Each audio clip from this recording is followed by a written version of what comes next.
animer toutes vos séquences de cours et puis créer aussi une immersion et puis partager toutes nos ressources avec d'autres universités partenaires. Actuellement, vous avez un circuit électrique qui est affiché à l'écran. C'est un écran tactile graphique. Un écran qu'on peut piloter. Regardez, je viens de fermer l'interrupteur. Là, vous voyez, actuellement, c'est un circuit électrique qui charge et décharge de un condensateur à travers une inductance et une résistance. On voit que l'inductance est en train de se charger. Et je peux aussi régler la vitesse de simulation. Je peux régler les paramètres RLC du circuit.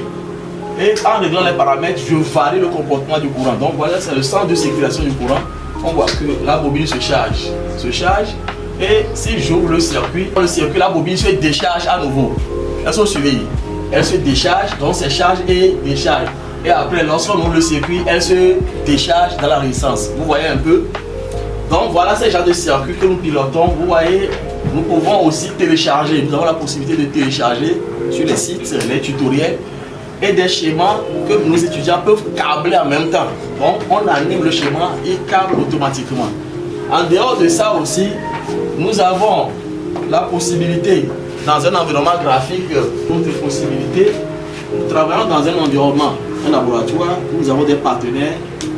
Nous pouvons échanger nos ressources en temps réel avec les partenaires à travers la visio.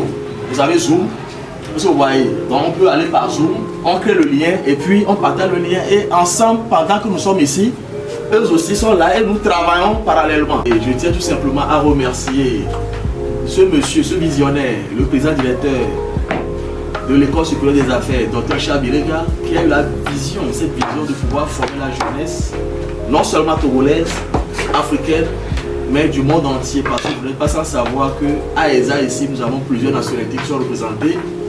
Dans le laboratoire actuellement, nous avons même des Gabonais, nous avons des Burkinabés qui sont parmi nous.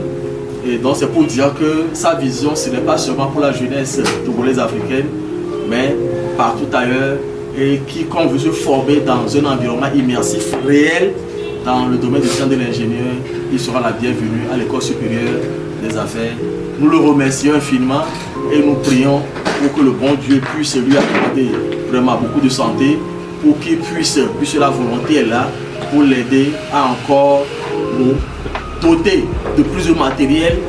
Et nous en aurons encore à formuler les demandes pour qu'on puisse de temps en temps toujours former nos étudiants, non seulement avec des équipements qui répondent réellement aux équipements du monde du marché, du travail, mais dans un environnement immersif idoine. Je vous remercie.